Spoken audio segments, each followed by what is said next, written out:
with demand expected to come back, the question remains, does this mean the economy is back on track? Companies now, after experimenting with offshore in places like India, Philippines, and Poland, want to bring those jobs back. We invest in the U.S.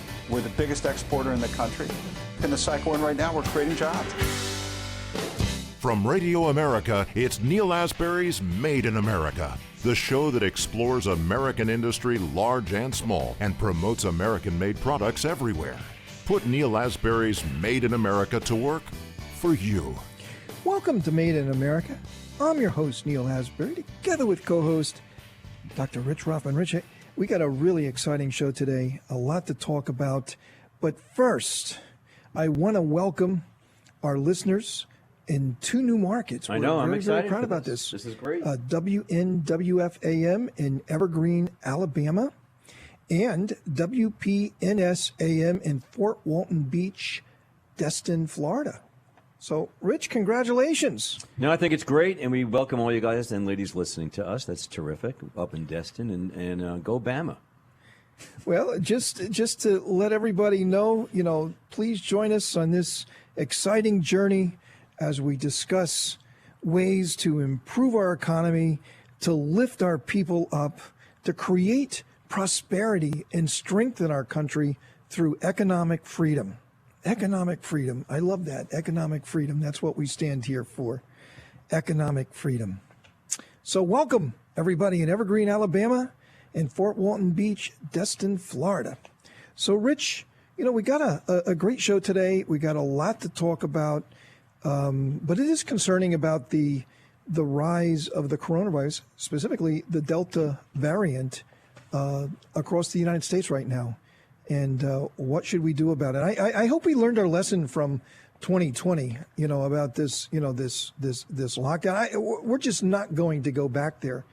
But, we are a diverse country, and there's a lot of different ideas about this, depending on which part of the country you live in. In fact, which state you live, and how aggressive should any sort of shutdowns or lockdowns be, or the documentation that you need or don't need concerning coronavirus, or for that matter, crossing the border and potentially having coronavirus, and our federal government doing nothing about it or even promoting the whole thing. So anyway, we're going to talk about that. But right now, let's talk about jobs and what's happening in our economy, and where are we at with getting our people back to work. We're very pleased to have with us Mark Hamrick. He's the Senior Economic Analyst at Bankrate.com. Mark, welcome to Made in America.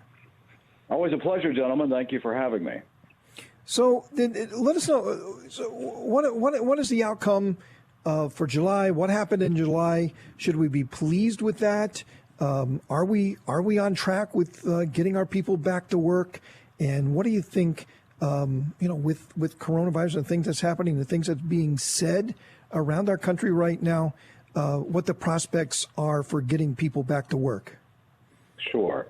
As we speak, we're awaiting release of the July employment report from the Labor Department, and that'll be key in terms of fully understanding with the latest information what was happening with the unemployment rate, with hiring, with wages. That's broadly expected to be consistent with what we've seen in recent months so far this year. We've added or recovered, I might say, an average of 543,000 jobs a month. But remember, we had more than 9 million people officially listed as unemployed in June. So you have to get a lot of 500,000s just to recover that number, not to mention the millions more who are working part-time would like to have full-time work, and those who exited the labor force. We did have earlier in the week a report from ADP, which can but doesn't necessarily do a perfect job of foreshadowing the Labor Department report, which had only 330,000 jobs added in July, well short of expectations. There was really, I would say, a lack of robustness across the board. Where you did see the greatest number of jobs created or recovered was in the areas where we lost the most, and that was leisure and hospitality, bars, restaurants, accommodations, and the like. And where it wasn't particularly robust, and I know this is key in terms of where your discussions could somewhere go. Goods producing was really uninspiring. 12,000 jobs added there. I think just 1,000 in manufacturing, if I'm not mistaken. But we know that there are all kinds of issues that are really buffeting the economy globally as well as in the United States. That includes the supply chain issues that are, almost paramount at this point, obviously rising prices, and also the inability of employers to find the workers that they need or want for the positions that they have open, 9 million openings as of the latest count. So, having been doing this kind of work for decades now, I think it's safe to say that I can't remember a time when we've had so many both unprecedented and highly fluid issues all converging at once, which, I think we're conditioned to understand that, a year and a half into the pandemic and the related economic struggles. But it still is quite remarkable when one is trying to basically digest and distill all the things that are happening out there. Well, what I find, and I've been tracking, gentlemen, for the last year, are the continuing claims. And you're right. I mean, when the COVID really hit, we had, what did we have, like 28 million people out of work, almost 30 million people. And we had a ton of claims.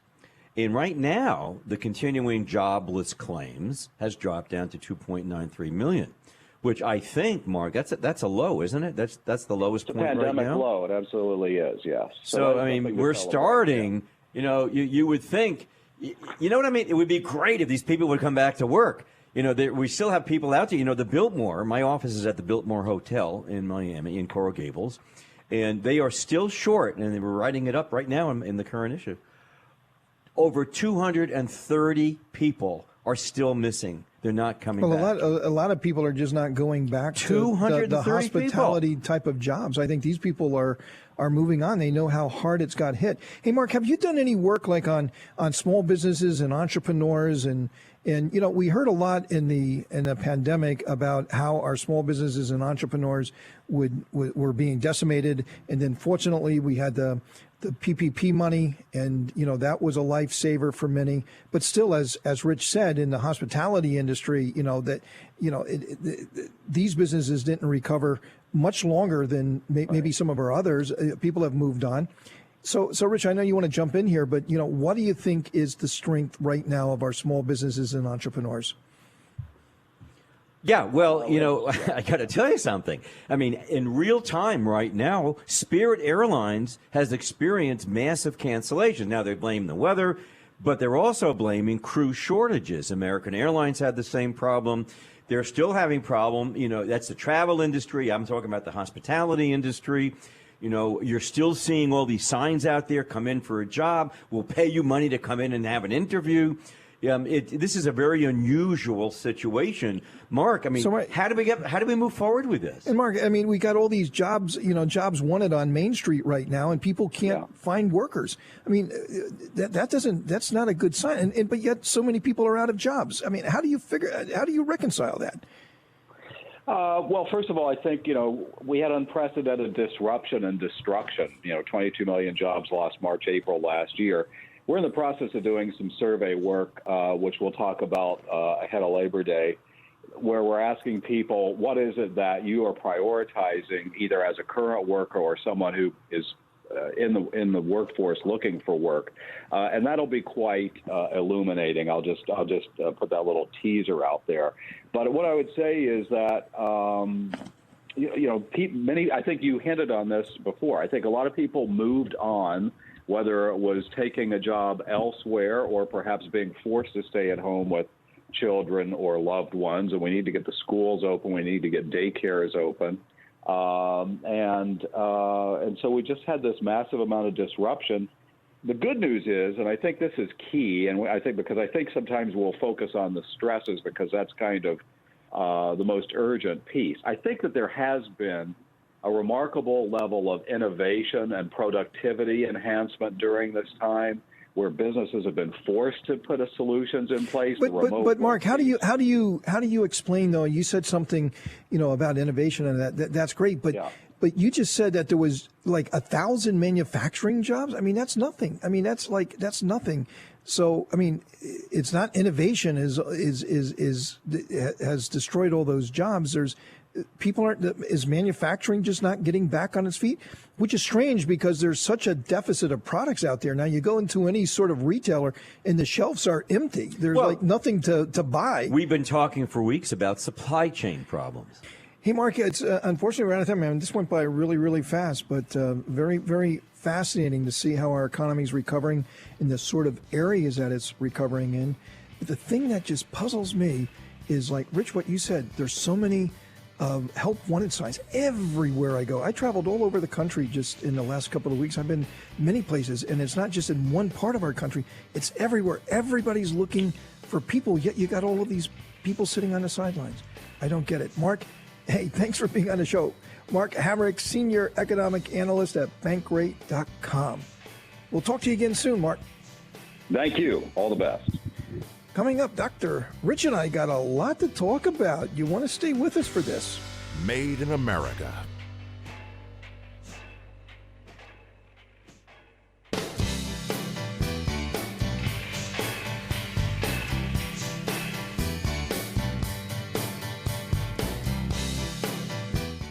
Welcome to Made in America. I'm your host, Neil Asbury, together with co-host Dr. Rich Rothman. So, Rich, to follow up what we just talked about, I'm concerned about coronavirus and how it's emerging, and it's just really crazy. Now, I've also heard that it's going to peak, and when it's going to peak, and so on and so forth. That who knows anymore? You just can't believe anything. I mean, it's we're in uncharted territories. But what happened to our hospitality industry during the last shutdown, lockdown, and it just decimated. Just decimated. And they're still just struggling to get back on their feet. And now there's all this other talk of lockdowns and shutdowns and vaccine passports and all of these other kind of things. And the thing that really scares me is that all of these people coming into our country that we just don't know who they are, and they're being sent out to these communities all over the country, and nobody knows who they are. And you got all our small businesses, and you got our entrepreneurs who have just taken it on the chin, and they're very resilient, and they're trying to hold on, and now they're starting to get their businesses back, and especially if you're in a restaurant industry, food service industry, you're opening your doors, you're getting your people back. But yet, people who have COVID are just welcome, come on in, no vaccination, no shots, nothing. So here it is, like you're banging up our own people about getting vaccines, but you're letting so many people in the country who you don't even know who they are, where they came from. Well, worse, you don't even know what variant they have. They're coming from 150 different countries right through the southern border. We know nothing about them. So you got Governor DeSantis in Florida, you got Governor Abbott in Texas, who has been having some pretty vocal back and forth with President Biden. Let's hear something that Governor DeSantis from Florida said just recently. If you're trying to restrict people, impose mandates, if you're trying to ruin their jobs and their livelihoods and their small business, if you are trying to lock people down, I am standing in your way, and I'm standing for the people of Florida. So why don't you do your job? Why don't you get this border secure? And until you do that, I don't want to hear a blip about COVID from you. Thank you. I don't know, man. That gives me chills. I mean, he nailed it. I mean, and I think this thing went viral. I mean, this is it's totally viral. That's why they love this guy, because he really says it as it is. And I got to tell you, there couldn't be any more of a stark contrast between our president and our Governor DeSantis. I mean, this is really amazing to see this two sort of. But he's absolutely right. You're going to destroy our small businesses, Rich. You're going to destroy our small businesses by allowing this border to be completely open, bringing potentially variants that we don't even know yet. That could be far more devastating than even a Delta variant. And you're going to thrust that upon our small businesses and entrepreneurs and our risk takers, our job creators. crazy, crazy stuff, Rich. Well, no, it's totally crazy. And you have to sit back and say, well, why is this happening? I mean, the big question is it happening? Yes. Is this administration encouraging it? Absolutely. Do we have any idea how to control it? I don't think so. According to everyone I'm listening to, it's totally out of control. So our numbers look ridiculous. And at the same time, we're locking down those coming in from Canada and Europe. They have to be vaccinated. They can't come in without proof of vaccination. That's the way it is right now. But the southern border, you want to walk in? Come on in. Come on in. We'll give you some orange juice and everything. You can come in through the southern border, not one word about whatever you have to do to make it healthy for yourself and the rest of this country. And the question is why? Why is that happening? Why would Biden do this? There has to be a reason why he's doing it. And it's not a good reason. And it's not because he's mentally addled. That's not it. It's not because he's just not a smart guy, which I don't think he is. That's not it. There is an insidious reason for this. To have this happen, you are inflicting upon the United States, as you just aptly pointed out, variants of a COVID pandemic that we don't even know that's here because we don't know where all the people are coming from. We can't control it. And worse, Neil, and worse is that we're putting them on airplanes. They don't have any identification. You and I cannot get on an airplane without having the proper ID. But they can. I had to wait forever to get my new TSA approved, the new photograph, the stamps of approval from the TSA to go through the airport, but not them. So why is that, Neil? Why is that? And it's very disconcerting. So I think this Governor DeSantis has every right to say, I'm not going to listen to one blip from you until you get the border under control. I mean, Rich, you're right. I mean, I don't know what sort of credibility that you have in preaching. It's kind of like Kerry. I hate to, but it is this elitism that we have in our country, right? Like this whole thing of climate change, and you gotta drive electric cars, and you gotta do all of these things, and your carbon footprint. And John Kerry, the climate czar, since the beginning of the year, what is about halfway through the year, his private plane has flown 16 times. 16 times. 16. Let me feel like I'm a Grosse Point Blank. But 10 years. This is it. Okay, everybody's got to get a mask and a passport, and you can't go out of your homes, and you can't do this, and you can't do that. But all of these other people just come on in and just take over the place. Kerry preaching to us about fossil fuels and our energy and so forth, and our energy costs going up. We're losing our energy independence. Hey, we're going to have to change gears right here. We got a guest coming up. We really like him. Steve Milloy. He's a former Trump-Pence EPA transition team member and the founder of Junk Science. And that's what we're going to talk about. We're going to talk about energy and the type of energy grid we're going to have and the type of cars we're going to have. Stay with us. You don't want to miss it. Made in America.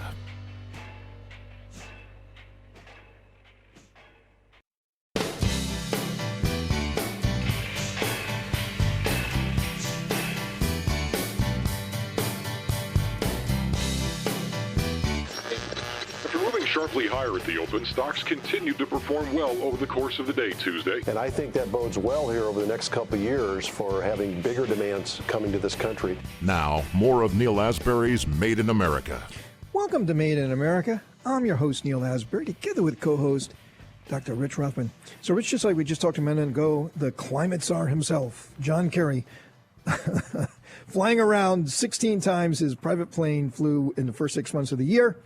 And he's yet lecturing us about our carbon footprint and what kind of cars we should be buying, we should be driving, what kind of energy we should be using, because our carbon footprints, we got to reduce our carbon footprint. I don't know. I mean, when you fly a private plane for an hour or 2 or 3 hours, 4 hours, I mean, like, how many cars is that driving? I mean, how many SUVs is that driving? I mean, how many these belching buses that you see in Southeast Asia just putting all that black carbon into the air as they're driving around Delhi? I mean, how many of those has Kerry? How many buses of this it amounts to his private planes? I got to tell you, it's just absolutely ridiculous. That is the status of elitism in America. I mean, at its worst. But now President Biden, he says by 2030 that 50% of cars in America needs or will be electrified. Does he have the authority to do that? Is that a good idea? Let's bring on our guest, Steve Milloy, former Trump-Pence EPA transition team member and founder of Junk Science. Steve, welcome to Made in America. Hey, Neil, thanks for having me back. So tell us, what's going on? 50% of cars by 2030. I mean, how big of a stretch is that? I mean, can that be done? Is it wise to be done? I mean, what happens to the grid? Is the grid capable of even handling that? And what is the grid going to be like? Is the grid? I mean, 50% of electric in America comes from coal. So I mean, it's still carbon. So those are all good questions. So Joe Biden has commanded by executive order that 50% of cars be electric by 2030. Is that possible? Doubt it. Right now, new car sales are about 1% to 2% electric. There's not a great deal of consumer demand for them, despite the hard sell from General Motors. Of course, General Motors and Ford and all the automakers, they're all for Joe Biden here. Maybe not on his schedule, but they're all for Joe Biden. They hope that Joe Biden gives them $100 billion of taxpayer money in subsidies for electric vehicles. It'll be interesting to see if Americans actually buy this stuff. I kind of doubt it. The average price of an electric car is about twice that of a conventional car. And, of course, they're much more inconvenient because of the fueling. So will Americans pick up on this? I doubt it. The average age of a car in America today is 12 years because, car prices are just, they're going through the roof. And they're going to go through the roof even more with Biden's mandate. And people will just hang on to their old gas guzzlers longer. So I don't really foresee a lot of success with this. Even if it did come to fruition, aside from just making us poorer, Joe Biden would also make us more dependent on communist China because the materials, the rare earths, the batteries for all these things mostly come from China. So what's the upside of enriching the Chinese and making us dependent on them, making your own people poorer? None of this is going to change the weather or make the climate or the environment any better. It's all just foolishness. Well, that's exactly correct. I mean, what I find interesting in this, if we look at history, when go back 100 and some odd years when we were having a burgeoning oil-based car economy or just economy, and we allowed the free market to develop that, and as a result of that, thousands of gas stations were created and built throughout the United States. It wasn't done by the government, not that I know, no knowledge of mine that the U.S. government underwrote and took care of building all these gas stations around the country. But what I'm hearing now is that, we're going to have to get involved with this. We're going to have to, as you're right, billions of dollars of government money, tax money, our money, your money, will be used to create the network that's there. We're going to help the car companies. Of course, they're going to be behind this because they're going to get to build up all new product lines, all new verticals for them as a result of the government, Uncle Sam, underwriting that. And then they're going to build the charging networks. I'm stunned that would happen. The private sector could do it. So, Steve, what happened to the concept? I mean, what happened to the concept of free market economy? It seemed like it was moving in that direction at a good pace for itself because there was a demand for it. We're getting different types of cars, but it was happening because the market wanted it. I don't see that happening. Yeah, no, I mean, you've hit the nail on the head here. I don't really have anything against electric cars or wind or solar for that matter until you force me to buy them or pay for them or force me to rely on them. Then I have a big problem with them because they're not reliable, they're expensive. I don't want them. Other people don't want them. Why are we trying to force people? You didn't have to force automobiles or gasoline down anyone's throat. The benefits were obvious, as most of the progress we saw during the 20th century, and the public latched onto it. But with this green stuff, the benefits aren't so obvious because they don't really exist. So the only way to get people to adopt it is to force people to buy, and that's what's happening.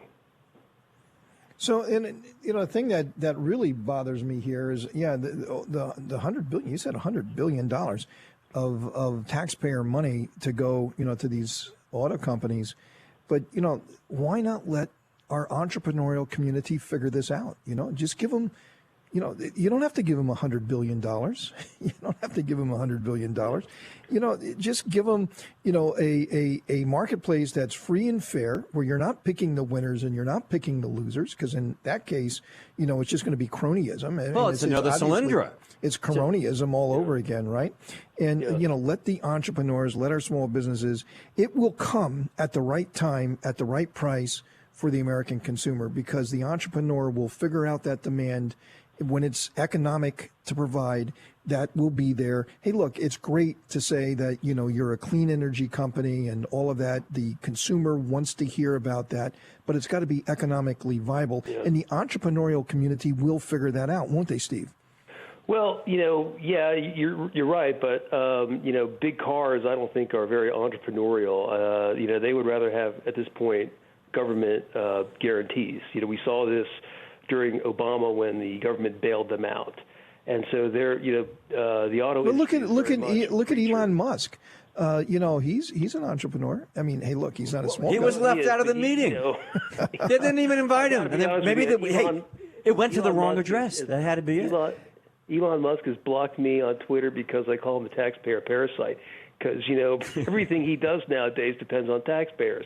Taxpayers subsidize every Tesla sold to $7,500. He's got cozy arrangements in China. Yeah, he's got good ideas, but he's another one of these guys that relies on taxpayers.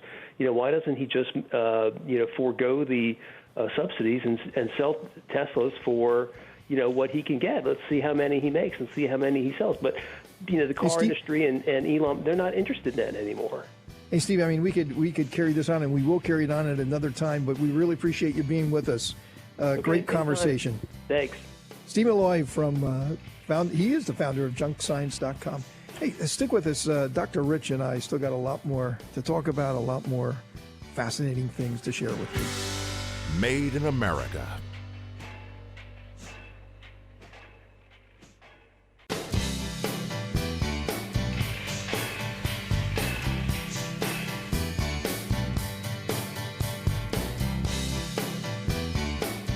Welcome to Made in America. I'm your host, Neil Asbury, together with co-host Dr. Rich Rothman. Hey, Rich, I just got to do it again and welcome our new friends and listeners at WNWFAM in Evergreen, Alabama, and WPNS AM in Fort Walton Beach, Destin, Florida. We're very, very pleased to have you with us on this incredible journey as we advocate for the things that is going to make our country stronger and better and more prosperous for generations to come. And our journey for economic freedom for everybody, It is for everyone. It is not an exclusive club. It is an inclusive place in country that we envision for all of us. So, Rich, I got to tell you this rent moratorium thing, and hey, look, I get it. Rent moratorium, it sounds great, and people don't have to pay rent, and you just keep on going on and on and on. People don't pay rent. I think it's a wonderful world, but it's not a realistic world, because the people who own those buildings in those places, they need that to pay mortgages. I mean, if you don't get the income, and so many small businesses and investors have bought small apartment buildings and homes that they rent. And, it's the way they support themselves. It's the way that they build up their nest eggs. Well, it's how you build your equity. So it's how you build equity. So I just don't understand how a government could come in and say, the business that you've created, you don't have to, your customers don't have to pay you. I mean, they can come and take your product, but they don't have to pay for it at the checkout counter. Now, if I was and I guess this is going to happen, is that, hey, look, okay, government, you don't want me to be paid, then what are you making a mortgage moratorium too? I don't think so. No, that's not happening, and it's very interesting. And the word on the street that people are understanding is that the banks are definitely on the Biden side. The big donators to Biden in his campaign. This is a payback, but They're sticking it to the small business. You know, it's very interesting. Biden's supposed to bring everyone together and unify and really help the small and middle class people and so forth. Well, the truth of the matter is he's destroying a lot of people with this. And what's going to happen? Let's think about this. You're saying that your people who live in your building or the people who are in your commercial building don't have to pay your rent. You got to pay the mortgage. You can't pay the mortgage because you're short of money. You can't pay your mortgage to the bank, and those guys can't pay you. So everyone's suffering. The building goes into foreclosure. If the building goes into foreclosure, then the people who are in the building are going to get kicked out anyway at some point. That's going to be a big problem. But the truth of the matter is, if what's going to happen is that the landlords, if they ever get cleared out of this, when they come back in the business, they're going to be a lot less risk. You know, they're going to be more risk adverse. They don't want to take risk. They're going to raise the requirements for someone to, pay rent in their building. So what does that mean? One, rents are going to go up. The number of areas, places available will retract a little bit. And fewer people will be able to rent out. But you know what? We have a great soundbite from Tucker Carlson. I think everyone should listen to this, and then let's talk for about 30 seconds. Walensky announced today that she's decided to nationalize America's rental properties, millions and millions of them from Maine to California. Tenants are no longer required to pay their rent. Property owners cannot evict them under any circumstances. Making someone pay to live on your property is now a federal crime. Try it, and you can wind up in prison with hundreds of thousands of dollars in fines.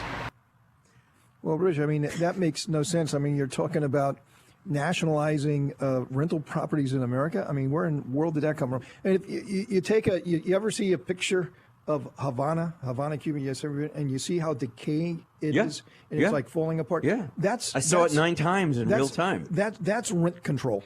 I mean, that's what rent control it's looks awful. like. It's this falling is just apart. Awful. It's decaying. It's ugly. I mean, nothing works. I mean, that's rent control. That's what happens when people don't pay the rent.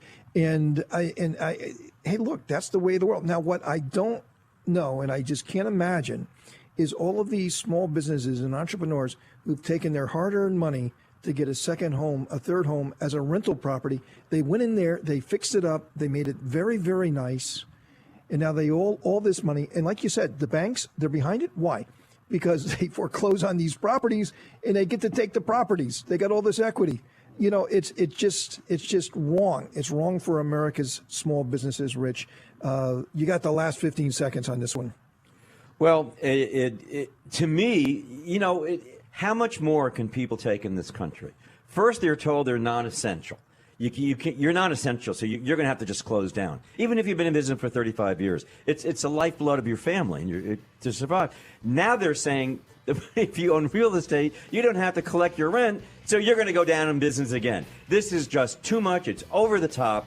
And it's not right for a non-elected individual to make up these rules and the president to go along with it, on top of which he's going against the Supreme Court.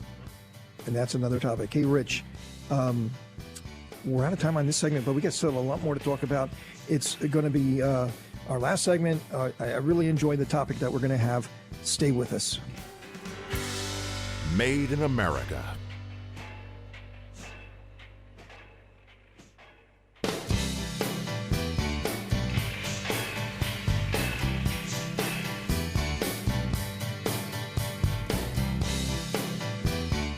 Welcome to Made in America. I'm your host, Neil Asbury, together with co-host Dr. Rich Rothman. Hey, Rich, this thing with rents and the moratorium, and you said it right at the end. The Supreme Court already said that it cannot be extended any further, and Biden even said, look, I think this is even unconstitutional, but I'm going to do it anyway. Right. Well, no, he went searching. He went searching for some legal scholar somewhere. At some university, who said, I don't know, give it a shot. What do you think? Doesn't the president, when he gets sworn in, put his hand on the Bible and swears to uphold the Constitution? Well, then, but he's a Democrat. Yeah, but then the president he's says... a Democrat. The president says... He's a dualistic system of justice here. What are you talking about? I talked about the political... Come on, man. I talked about the political... Hey, look, New York City. You grew up in New York City. I grew up in North Jersey. Yeah. And I've been up there 3-4 times lately, and the city's really getting back on its feet. It's nice to see the restaurants are open. Except there's a lot of crime. Oh, my goodness. It's scary. Rich, the crime we're seeing, it's the crazy. videos of the crime you're seeing, it's scary. I got to tell you, if you're a small business and an entrepreneur in New York City, and and you're just getting back on your feet, and you got your restaurant and you're coming back. I think America is seeing this crime thing going on in New York, and Broadway's not yet open. It's going to start the middle of September, and then it's going to gradually open throughout the end of the year. They're going to steal the instruments. The musicians are going to come out. These guys are going to come in. They're going to come running down the aisle. They're going to steal the violins, and they're going to realize they don't play violin. They stole the wrong instrument, and they're going to run out. It's very dangerous. I mean, we're making fun, but it's seriously dangerous. Seriously, serious stuff, because people are going to come back to New York. They need to feel safe. Of and course. Right now, people cannot feel safe in New York. But what's de Blasio doing? But what's he doing? Well, you tell me what he's doing about it. De Blasio, Commie de Blasio, that's what they call him, Comrade de Blasio, has decided that he's going to take the lead, and he wants to have, these vaccine documents. Check your papers before you go into restaurants, places to work out, places that you would meet on the indoors, concerts, Broadway, unless you have a passport. And I'm not talking about the thing that tells you where the cops are. I'm talking about a passport that's going to show that you had your shots, which creates a second-class citizen, by the way. Then you're not getting in. But you know what? Why don't we let him tell us? So here's a clear message. We're saying you want to go and enjoy great restaurants? Amen. You want to go to movie theaters, go to the gym? That's great. We want all that. You got to get vaccinated. You want to work in those places? You got to get vaccinated for the good and the health of everyone around you as well. So there it is. It's making the nanny state, right? The nanny state, letting the government's making personal decisions for you and your body. Hey, look, I got vaccinated. I believe in the vaccine. So did I. But I know a lot of people that are legitimately concerned that putting this into their body without any sort of time to see, what is the full impact of this. Hey, look, we just don't know. Now, hey, look, I got it. I'm glad I did. And I would tell everybody to get the vaccine. But I'm not in a position to tell anybody else what to do with their body, right? Isn't this... Wait. You're right on that. But I thought this was the United States. And one of the things that separated us from the rest of the world is that we have individual freedoms. We have the right to decide whether we're going to vaccinate ourselves or not. We have that right. But apparently, no, we don't. Now you have the right to be berated by other people and create a second-class citizen for you. I mean, Fauci and the group are now talking about a no-fly list. You can't even get on an airplane. You're not to go to a public conveyance because you may or may not have the vaccine. There are people out there, Neil, they can't get the vaccine. They can't because they're going to have contraindications that are out there. Or they've already had COVID and they're going to be self-protected, which, by the way, allegedly lasts longer than the vaccines. But that doesn't count anymore. So to me, this is a very, very, very slippery slope, and it's the most un-American thing I can think of. It's very obscene that someone can tell you what to do with your body. And look, de Blasio, your time is up. I mean, look, you're going to have a new mayor in New York here very soon. And, maybe you should just let him make this decision, right? Because he's going to have to deal with the consequences. And it'll be very interesting how the people of New York have taken it on the chin. I mean, really on the chin. They're getting back on their feet.